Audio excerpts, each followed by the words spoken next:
Fico feliz que tenha chegado até aqui o canal nesse vídeo que a gente vai falar um pouquinho sobre o fogo. Pensando no título do vídeo, por que o fogo nos fascina? É interessante quando quem tem a experiência de ter uma fogueira diante de si, uma chama, como ela atrai o nosso olhar, como a gente fica encantado, hipnotizado por esse movimento constante, colorido, quente e brilhante. É interessante a gente pensar que o primeiro registro de fogueira que se tem data de mais ou menos 790 mil anos atrás.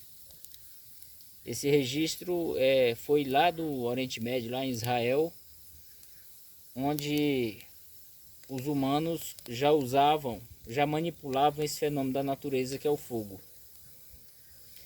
É interessante a gente pensar que esse manuseio do fogo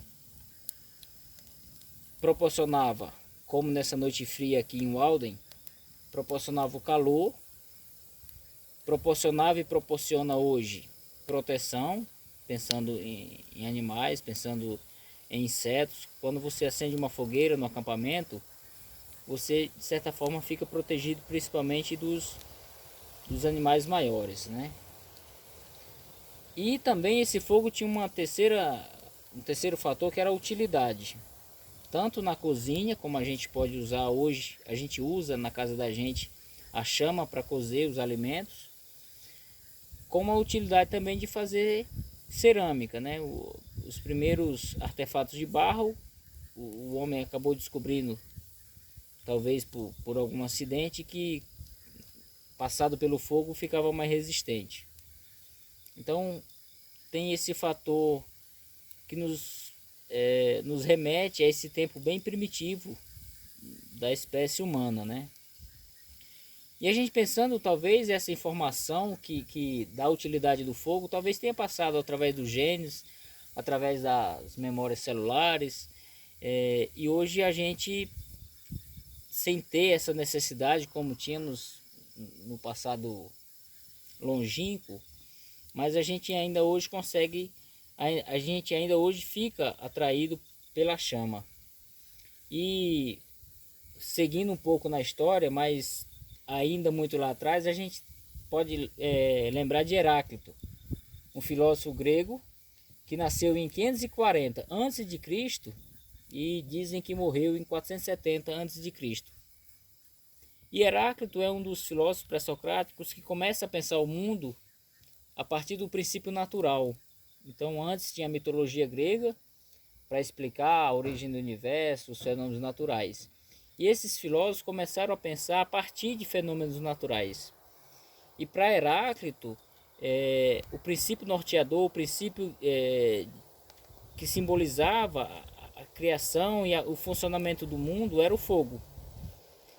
Né? Pensando até no caráter simbólico da fluidez do fogo, dessa capacidade de transformar elementos, dessa capacidade de sair de um estado e ir para outro.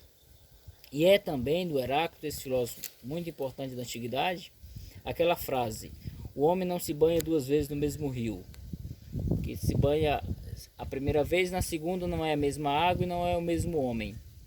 Então essa reflexão desse pré-socrático faz a gente pensar hoje nessa característica que é a nossa vida hoje de tanta transformação.